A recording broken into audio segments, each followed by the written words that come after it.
Olá, amigos da TV Justiça, estamos começando mais uma edição do programa Direitos Sem Fronteiras.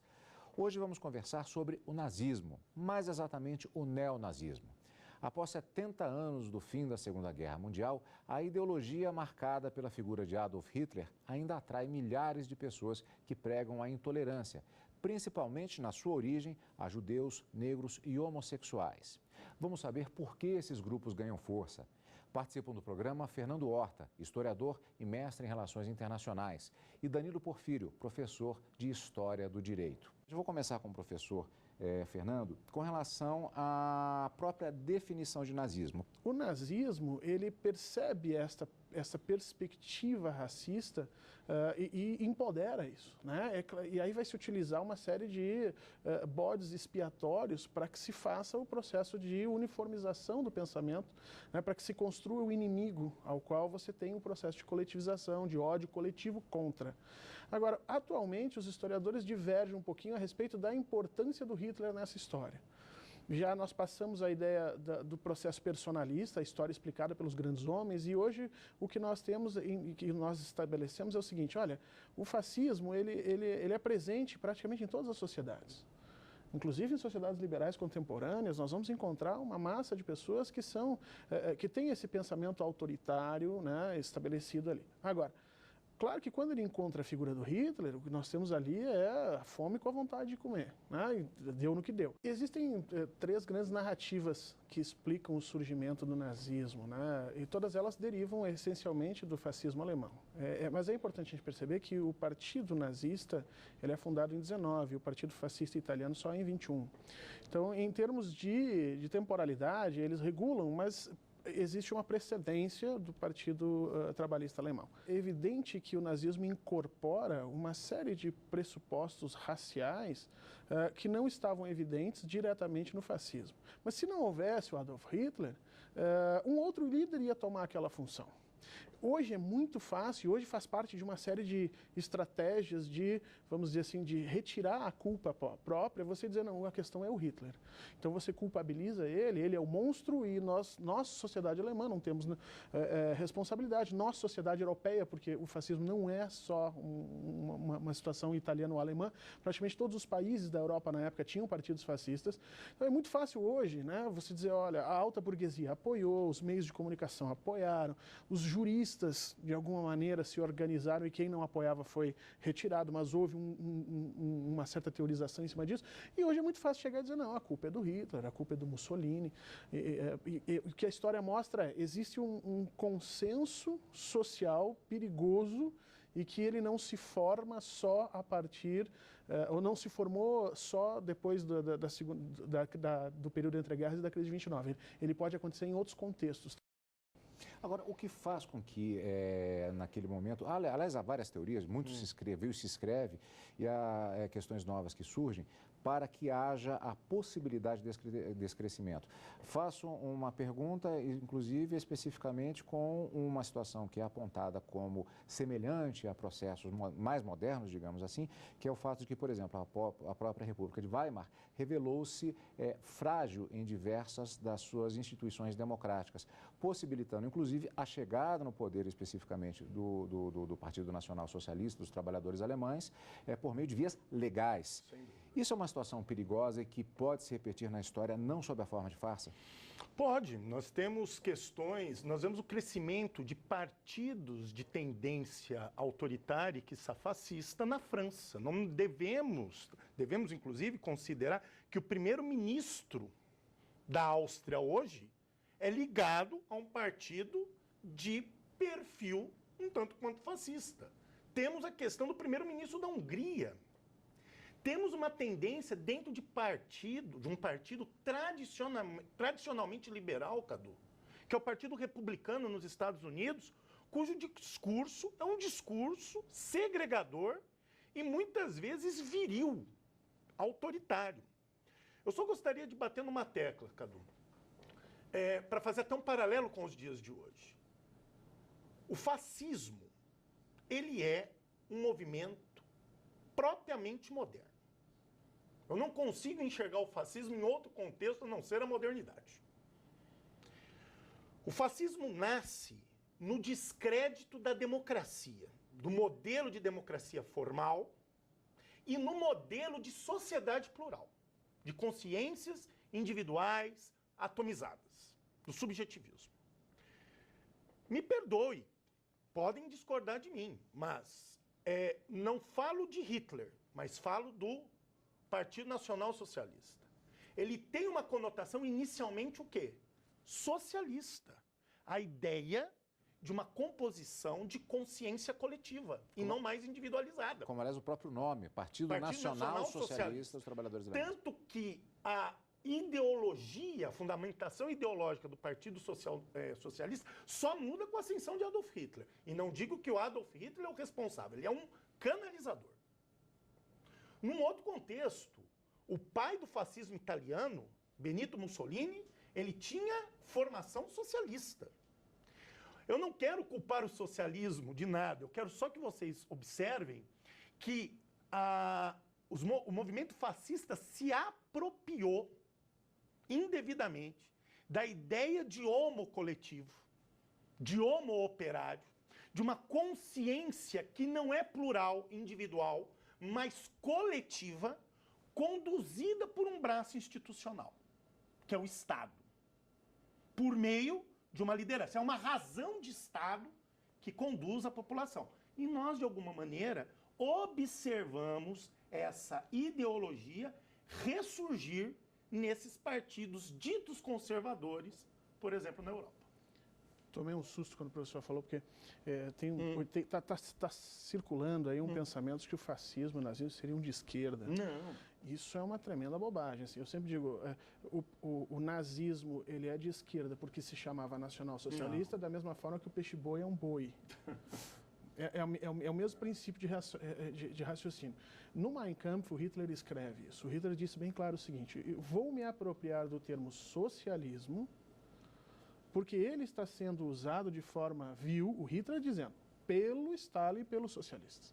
Então ele se apropria do termo, por quê? Porque o grande objetivo do fascismo é criar uma consciência coletiva da qual o processo é muito simples. Ou você faz parte, ou você não existe. Então, nega-se a pluralidade, nega-se o direito à divergência, nega-se a política como forma de organização dos homens, essa é a característica do fascismo. Então, quando eu vejo hoje, por exemplo, no Brasil, grupos sociais, movimentos políticos dizendo assim, eu odeio política, eu odeio a política, eles têm que todos morrer. Senhores, a política é ruim, melhoremos a política. Não podemos cair na ideia de que existe alguma coisa fora da política que possa nos consolidar enquanto sociedade. Que nós só conseguimos estar aqui porque existe essa maneira moderna, racional, social, coletiva, plural, tudo que nós gostamos, que se chama política. Então, está insatisfeito? Entra, mas não nega os fundamentos disso. Porque a negação do fundamento disso significa a perpetuação de um pensamento único que é por si só excludente, porque ele trabalha com a ideia de ou você faz parte, um país, um governo, um povo, que era o lema, ou você faz parte ou você está fora. E aí, quando você está fora, a gente percebe que a criminalização dos que não eram nazistas na Alemanha foi feita de uma forma tão brutal que o Hitler ataca as próprias forças armadas que eram contrárias a ele, na chamada Noite dos Punhais, a Noite das Longas Facas. Quer dizer, ninguém escapa disso. Ele percebe, olha, alguém está divergindo, se está divergindo não é patriota. E o interessante é, por que se consegue fazer isso? Né? Sempre tem a pergunta, sempre tinha aquela pergunta, como é que a Alemanha, um país que tinha Kant, que tinha Hegel, que tinha uma tradição filosófica de uma forma artística, de uma forma tão profunda, como é que este país, de alguma forma, consegue se tornar raso em termos sociais e políticos, de tal sorte que o Hitler acaba montando o sistema nazista? Porque ele usa o que nós chamamos na história de categorias vazias. Pátria, nação, justiça, são categorias vazias que você coloca ali dentro o que bem lhe entender. O fascismo ele é uma mistura de um autoritarismo psicológico, o indivíduo que ele recebe isso de família, né, de um desprezo pelo diferente, de um narcisismo muito claro. Mas Quando isso tudo é encaixotado na forma racional da pessoa entender o mundo, se ele não perceber que existem direitos inalienáveis de qualquer indivíduo por ele ser indivíduo, e ele começar a trabalhar com uma gradação de valoração entre os indivíduos, aí você tem que cair diretamente num sistema fascista. Então eu parto do princípio que a diferença ela consolida condições ontológicas de espaços sociais que devem ser valorados conforme essa percepção. E aí eu nego uma parte da sociedade o direito próprio de existir, de votar, de pensar, entendeu? De ter as suas demandas atendidas pelo processo democrático. Tudo isso são partes fascistas. Eu gostaria de dar uma ênfase ainda, Cadu, sobre a questão do fascismo na Europa. Não é? Volto a insistir. O fascismo, ele é a resposta sobre um fracasso de um modelo democrático e plural. Veja a grande ironia. O fascismo vem da palavra fati. O fati era o símbolo da República. República Romana, que de alguma maneira abordava a ideia de alguma pluralidade. O que nós vamos ver? O fascismo vai subverter a simbologia do fati. O indivíduo não é nada. O indivíduo só é algo, como o professor Fernando disse, diante do todo. Da coletividade. Na perspectiva jurídica filosófica, lembre-se que tanto o fascismo como o nazismo, e aqui eu estou mais preocupado com o nazismo, ele se constrói em torno de uma ambientação de insegurança e de fracasso. A Alemanha é uma nação jovem que tem a sua formação nos anos de 1880, 1870, 1880, que se autodenomina o guia da Europa, a referência da Europa, e de alguma maneira fracassa. Isso é um problema de natureza identitária. Da mesma forma, a democracia e a pluralidade prometida, principalmente na República de Weimar, né, num contexto de crise econômica, material, faz água. E isso gera insegurança. Problemas identitários, somados com problemas de segurança, que propiciaram a criação do nazismo. Não saia daí. O Direito Sem Fronteiras volta logo depois do intervalo.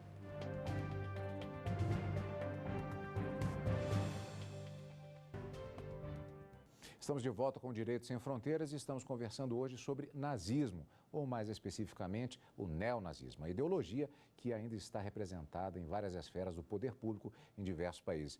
Professor Danilo, no primeiro bloco o professor falou a respeito do fato de que, se há algumas décadas o fenômeno do neonazismo era apontado mais como grupos esparsos que... algo exótico de determinada forma, por mais que outros grupos também de tendência fascista tivessem uma representação mais forte nas atuações políticas, especificamente o professor aponta para o fato de que já há uma identificação em alguns países com partidos políticos que se identificam especificamente com esse aspecto ideológico ainda mais radical. Isso é preocupante? Extremamente preocupante. Primeiramente, eu gostaria até de dividir essa reflexão contigo, professor. Quando ainda observávamos uma certa, abre aspas, sustentabilidade, robustez, se podemos dizer assim, da União Europeia, onde nós vamos observar que a identidade nacional, pelo menos essa era a proposta, a identidade nacional foi sendo, ou tentou-se gradualmente se diluir em função de uma identidade comunitária, você vai observar que os movimentos nazistas acabam se expressando de uma forma muito tímida na União Europeia. O que nós vamos a perceber? Que com a crise de 2008, 2009 e com, vamos dizer, um enfraquecimento da União Europeia, novamente o discurso identitário nacional começa a adquirir o quê? Uma certa robustez.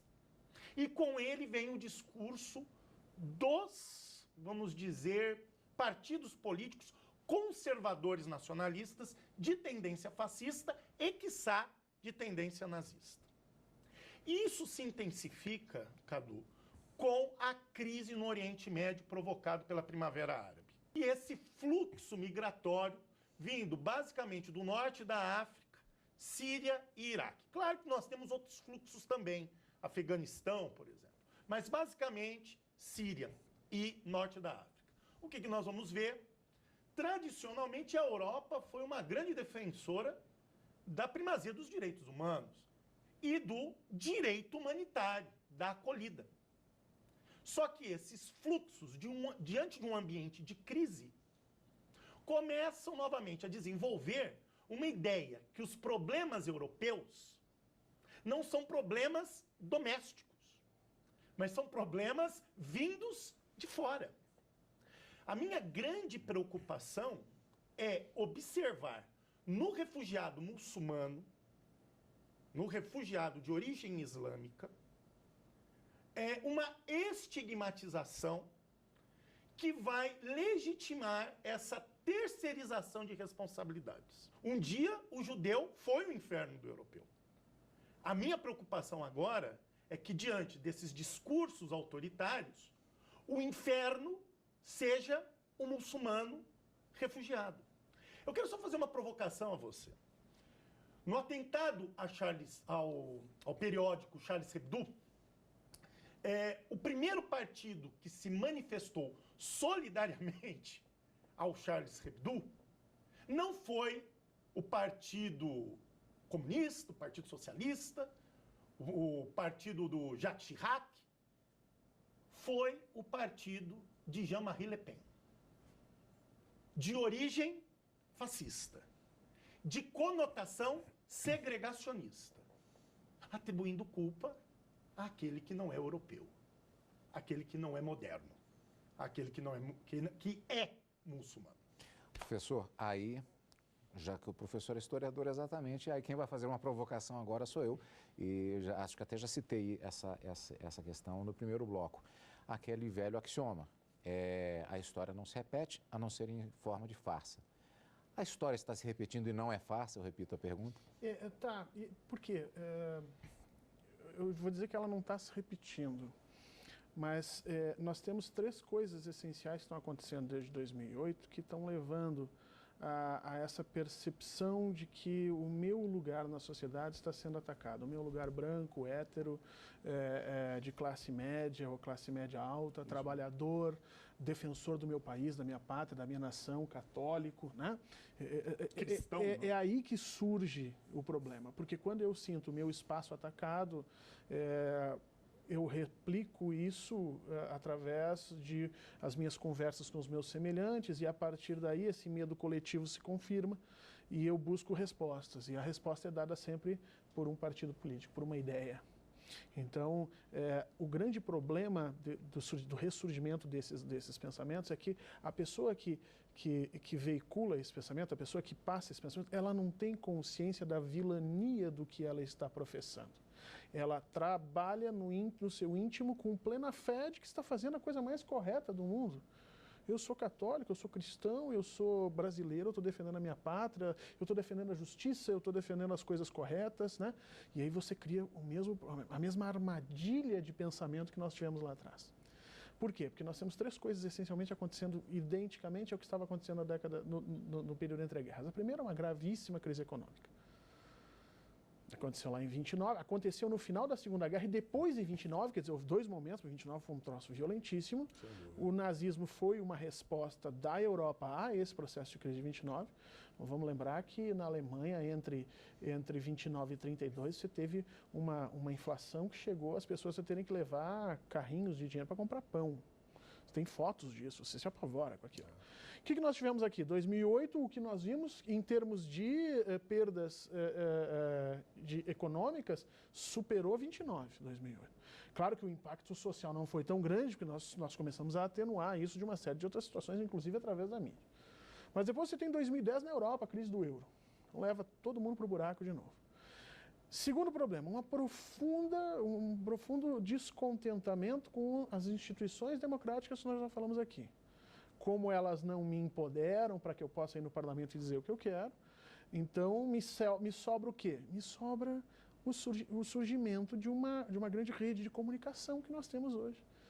Então a pessoa ela não participa da política, mas ela vai fazer o discurso de ódio dela na internet, nas redes sociais, porque as redes sociais te permitem ao mesmo tempo um espaço de propagação das tuas ideias inimaginável, com um resguardo da tua identidade, porque você, para descobrir que é o João da Silva, que está lá, né, num bairro, em Curitiba, ou no interior do Mato Grosso, no interior de Goiás, é muito complicado. Então ele aparece lá com o nome de Cavaleiro, não sei do quê, né, Zé do... E aí ele vai fazer o discurso dele, ele vai arrumar a gente. Então a rede social propiciou isso. Isso é uma coisa que não existia. E então nós temos... Aí tu vais me dizer, mas isso é a farsa do processo... Não, isso é a reconstrução de um processo histórico que caiu na mesma armadilha de pensamento. Que é, como tu falaste, culpabilizar o outro. Eu só não sei se existe uma estigmatização. Aí a gente teria que pensar um pouquinho. Porque do ponto de vista histórico, todo o processo de Constituição Nacional ele se dá através de um processo de exclusão. Não é necessário que seja um muçulmano, que exista um muçulmano, ou que exista o judeu, ou que exista o homossexual, para que eu crie esse pensamento. É exatamente o contrário. Eu tenho o pensamento da exclusão, e eu vou excluir o judeu porque eles eram maioria naquele momento. Eu estou excluindo hoje, o meu discurso está na Europa sendo voltado para essa população migrante de origem islâmica, porque os caras estão ali no momento. O grande problema do nazismo, ele tomou o tamanho que ele tomou na Europa, porque houve uma repressão de Estado violenta contra quem pensava diferente.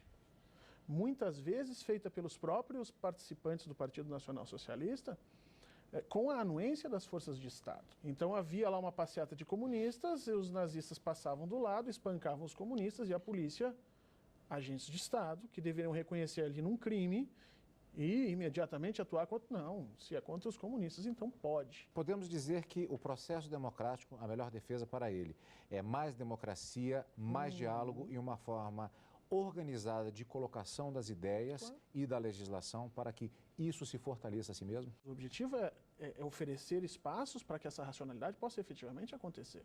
O grande problema que eu vejo é que nesses espaços virtuais não há esse controle, porque essas comunidades nazistas e fascistas, os neonazistas, eles se fecham entre eles e eles replicam as próprias ideias, e aquele caldo vai tomando uma situação e não existe oposição, não existe ninguém que levante e diga, olha, isso está errado, meu amigo, isso não é assim, isso não funciona dessa forma. Os limites. Agora, quem tem que fazer esse espaço? Quem tem que dizer isso está errado e oportunidade a voz ao outro lado? O Estado. Bom, vamos ficando hoje por aqui. Nós conversamos a respeito de nazismo, ou mais especificamente neonazismo.